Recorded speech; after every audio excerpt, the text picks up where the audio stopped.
Antoine Nicolas, je suis propriétaire de l'entreprise Un Océan de Saveurs. Donc on plonge en fait récolter des algues en Gaspésie. On est certifié biologique et pêche durable.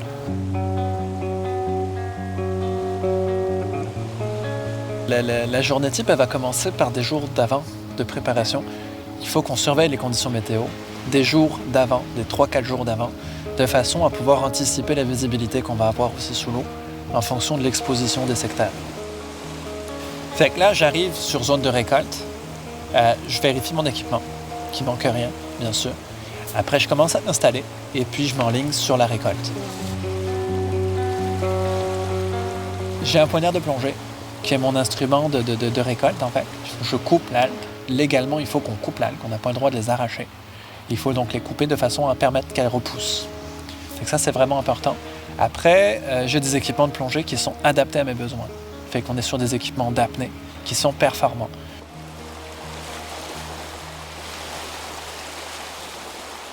J'ai une bouée, une planche de plongée, qui est un mini Zodiac de 4 pieds de long. Ce Zodiac-là sert autant pour la sécurité. La bouée me sert aussi pour me reposer, si j'ai besoin, ou pour avancer plus vite. Dans ces cas-là, je mets la moitié de mon corps dessus, puis je peux palmer derrière. Et puis j'accroche aussi mes récoltes autour, comme un panier flottant, entre guillemets.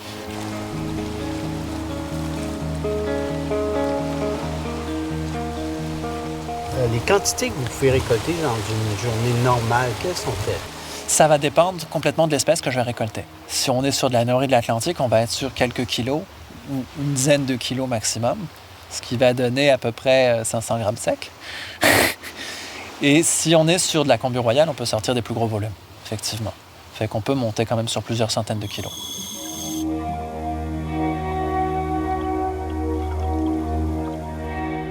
Le cadre légal est très rigide à ce niveau-là. On n'a pas le droit d'être plus que 5. J'ai pas le droit d'avoir plus que 5 noms sur mon permis de récolte, ce qui est aberrant à mon niveau. Parce que je veux dire, comme on ne fournit pas forcément des saisons complètes à tout le monde, puis qu'on est tributaire de conditions météo, on est tributaire de fenêtres de production, je ne peux pas avoir systématiquement la disponibilité de tout le monde. Donc c'est pour ça que je dois travailler souvent seul, parce que je ne peux pas imposer un horaire aussi rigide, aussi aléatoire à tout le monde. Et le cadre légal ne nous permet pas présentement de travailler efficacement à ce niveau-là.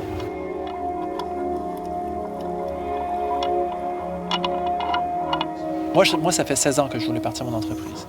Mais en arrivant ici, les algues ont encore croisé ma route avec l'école des pêches parce que je suis venu faire un complément de formation technique sur l'aquaculture. Et j'ai commencé un stage de récolte d'algues en parallèle à un emploi en fait, de plongeur technicien pour aller récolter des algues pour le centre de recherche Mérineuve et l'école des pêches. Et c'est ça, de fil en aiguille, j'ai commencé après à approvisionner les restaurants du Québec. Et puis, depuis 2016, les particuliers aussi.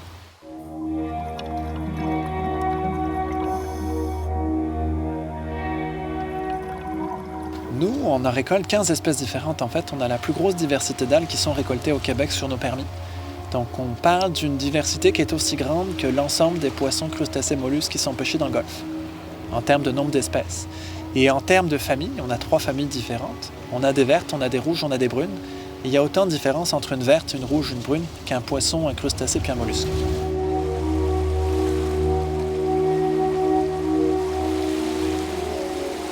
Comme on a relativement peu d'estrants et de marnage, on a relativement peu d'espaces sur lesquels vivent les algues. Donc ce qui nous rattrape, c'est le kilométrage de côte. Mais on a très peu d'espace pour qu'elles grandissent. Fait que les bandes d'algues sont très courtes en termes de largeur. Et on a une lutte pour l'espace qui est importante. Donc ça, c'est la laitue de mer. Et de laitue de mer de cette taille-là, j'en ai jamais vu.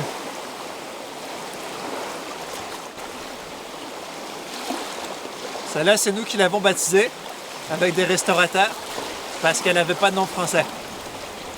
Que le nom latin. Que le nom latin. Fait que sur la carte d'un restaurant, c'est pas évident. Fait qu'on lui a donné un nom, on l'appelait vermicelle de mer. Ouais. En fait, il faut comprendre qu'on est à mi-chemin entre un légume de mer, un complément alimentaire et presque un médicament. Je vais expliquer. En fait, le légume de mer, c'est facile, c'est un végétal qui vit sous l'eau. Attention, elle n'a pas de racines, sinon c'est pas une algue. Donc elle a pas de racines. Donc elle a un crochet qui va l'accrocher au rocher, qui va être son support. Donc elle a besoin de rocher. S'il y a juste du sable, il n'y a pas d'algue. Fait qu'il faut qu'il y ait du substrat pour qu'elle s'accroche. Après, il y a comme une tige qu'on appelle un stipe, puis comme une feuille qu'on va appeler une tale.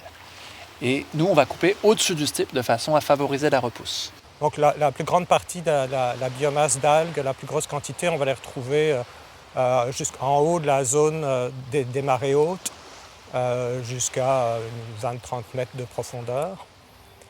Et donc ça, c'est les deux principales contraintes, la lumière puis le substrat rocheux. La qualité de l'eau est dans ce qu'on a de mieux dans le monde. Je veux dire, on n'a pas de population au Québec. Fait que par défaut, on a beaucoup moins de pollution qu'ailleurs dans le monde.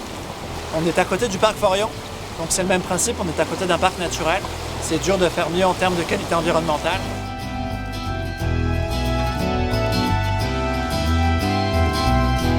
En pharmaceutique, on utilise des algues. Que ce soit pour les régimes, pour leurs fibres, certaines algues ont des fibres qui vont gonfler dans l'estomac puis qui vont avoir donné un sentiment de satiété, ou alors même pour soigner le cancer. On va chercher des molécules intéressantes là-dedans, ou pour réguler la glycémie, ou pour soigner l'arthrite, ou pour remplacer les antibiotiques dans l'alimentation animale. Le spectre est très très large d'utilisation. Oui, il y a des prédateurs. Les oursins sont les principaux prédateurs au niveau des algues.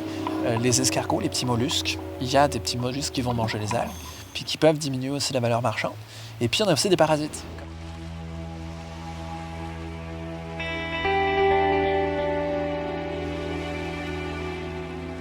Mais on parle d'à peu près 6000 km de côte au Québec, pour faire simple. Moi, sur mon secteur de récolte, d'après les estimations qui ont été faites, on parle d'à peu près 100 tonnes par kilomètre de côte. Fait que là, le calcul est simple, il y a quand même beaucoup de matière. On a le droit de récolter un 25% de façon durable et légale. Ça veut dire une algue sur deux, et on laisse une zone de jachère égale à la surface qu'on a récoltée. J'ai un filet qui va servir à récolter les algues en plongée. Fait qu'on l'a fait sur mesure par rapport à nos besoins pour qu'ils rentrent dans la taille des glacières, de façon à ce que, c'est ça, on peut charger une dizaine de filets sur la planche, et après on transfère dans les glacières pour garder la chaîne du froid.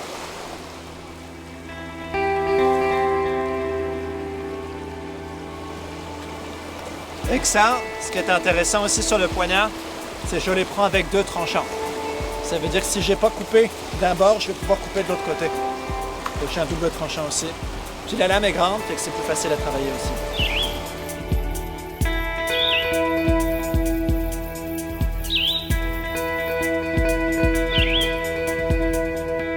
Opérer notre entreprise, c'est comme 3 entreprises dans la même.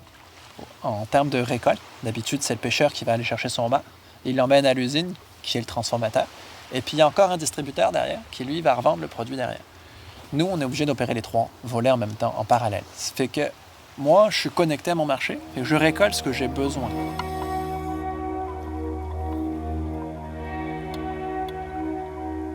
Fait que si on veut des algues congelées, on va faire des algues congelées, selon tel ou tel client, selon mes besoins. Ça peut être du 10 kg, ça peut être du congelé sous vide en 1 livre pour des restaurateurs. Ça peut être des algues séchées, ça peut être des algues séchées entières ou en flocons. Ça peut être des algues fraîches. Sur le volet particulier restaurateur, on a 36 items. Parce qu'après, on a les formats industriels qui sont plus du 50 livres. Fait qu'on a aussi, la même gamme se décline en format détail, donc plus pour le côté boutique, le format chef ou boutique 0 déchet vrac, et le format 50 livres qui est plus sur un format transformateur.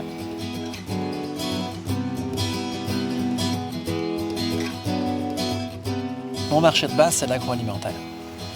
Fait qu'on a ce volet-là, donc le côté boutique, le côté épicerie, que ce soit des épiceries fines ou des épiceries conventionnelles, des IGA, on travaille beaucoup avec des IGA, Métro, Provigo aussi également, ou que ce soit donc, vraiment le côté alimentaire, transformateurs alimentaires aussi, donc qui vont acheter nos algues, qui vont transformer en d'autres produits. On a des sardines qui sont faites au Portugal avec nos algues, donc on envoie des algues au Portugal pour une petite entreprise qui s'appelle Conserverie, la Conserverie à Montréal. On a un beurre aux algues qui est fait à Montréal également. Il y a, c'est ça, il y a on a une vinaigrette qui est faite avec nos algues aussi. On fait du chocolat avec nos algues. On peut en mettre partout.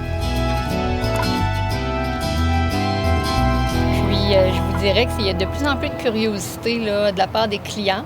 Le défi est vraiment de convaincre le consommateur parce qu'une fois le produit en tablette, là, il faut assurer effectivement qu'il y a un roulement de marchandises. Mais je vous dirais que c'est pas mal, c'est en croissance. On sent la curiosité, on sent l'intérêt. Les gens veulent manger de plus en plus diversifié aussi. Puis les algues ont leurs attributs, donc c'est intéressant.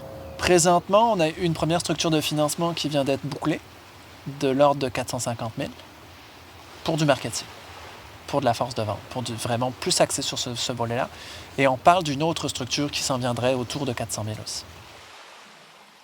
Le potentiel est grand, mais le potentiel est un potentiel d'éducation aussi.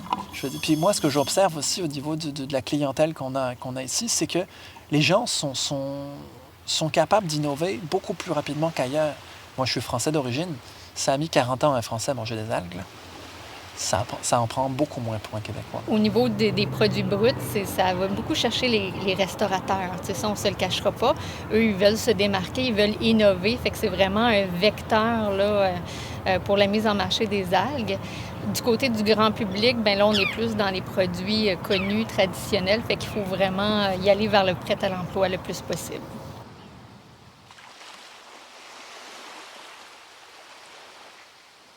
Le potentiel existe parce que les gens s'y intéressent. Donc on a quelques nouvelles entreprises qui se sont installées et dont la raison d'être est justement de développer des produits à base d'algues. Ça, c'est des choses qui n'existaient pas il y a 10 ans, donc c'est tout à fait nouveau.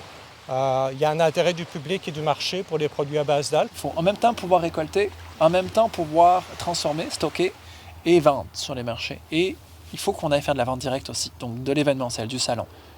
Parce que si on veut que le consommateur nous connaisse, il faut qu'on aille lui faire goûter le produit.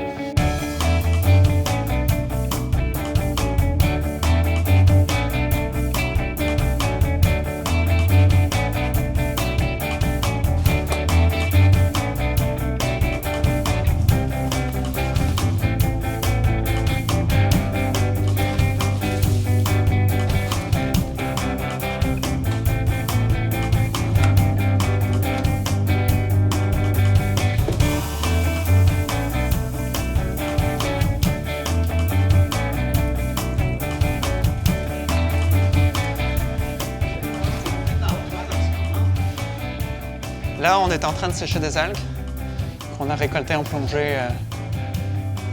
C'est ça, on sèche ça pour la consommation. Vous allez les sécher combien de temps dans les séchoirs? 24 à 48 heures en moyenne. Là.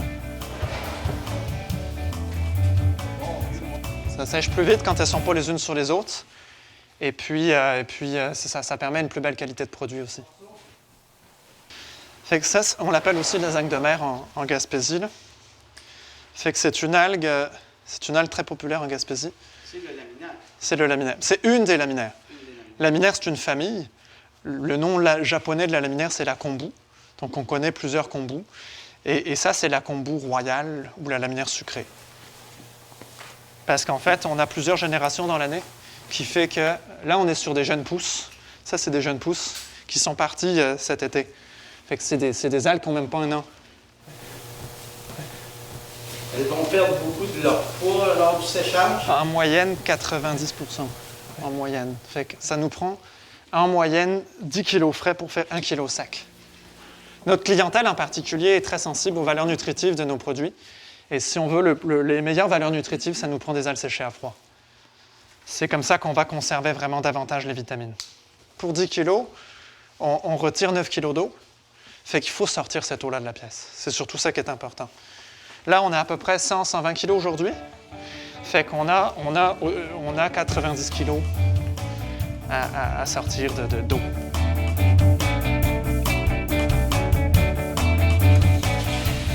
Le meilleur de la saison, c'est plus le printemps. Après, je veux dire, on récolte à l'année. Nos spécificités, c'est qu'on récolte à l'année selon nos besoins.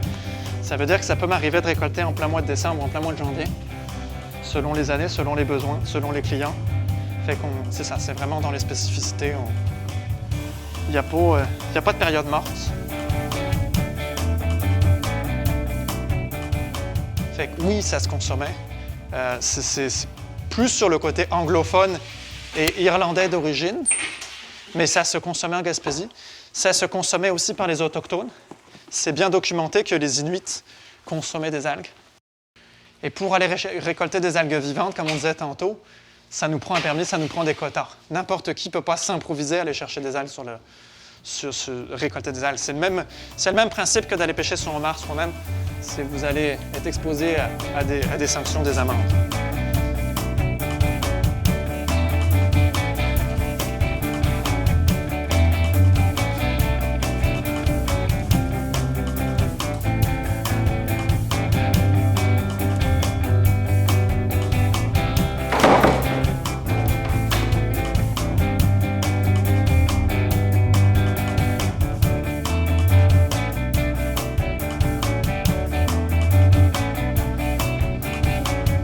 Ça va dépendre des besoins. Ça va être du frais, ça va être du séché, ça va être du congelé.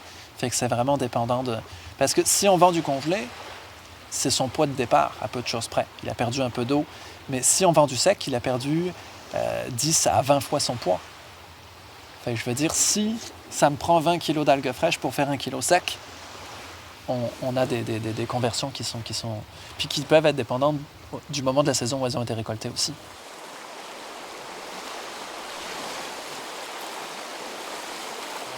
Donc je pense que ça va être une des composantes de l'aquaculture au Québec qui va trouver sa place parmi les autres, parmi la production d'huîtres, la production de pétoncle, la production de moules. Il va y avoir de la production d'algues. Au fur et à mesure que des nouveaux marchés vont être développés, éventuellement il y a de nouvelles entreprises qui vont s'installer ou les entreprises existantes vont augmenter leur niveau d'activité. Oui. Donc moi, c'est un petit peu ce que je vois. C'est quelque chose qui va prendre son essor de façon progressive. Si on réussit à franchir un certain jalon de volume, bien, ça va avoir un effet un peu sur tout le monde en abaissant les coûts. Donc, par exemple, Symbiosis ou un Océan de saveur va pouvoir s'approvisionner en algues brutes à moindre coût et donc leur transformation va sortir en bout de ligne moins cher pour le consommateur, puis ça va générer plus de demandes. Donc, c'est vraiment une roue qui tourne, tout ça. Je pense que ça nous prend une locomotive, ça nous prend du volume.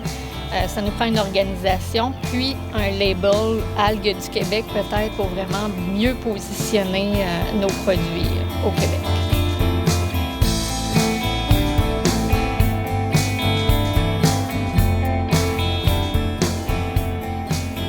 Il y a un bel avenir, mais après on ne peut pas se limiter à la population du Québec. On ne peut pas se limiter à une population de 8 millions d'habitants si on veut fonctionner de façon rentable et puis avec un certain volume. Parce que l'objectif aussi, c'est sécuriser des emplois derrière. Fait que oui, il y a un potentiel derrière, mais il faut s'ouvrir à l'Amérique du Nord et à l'Europe aussi.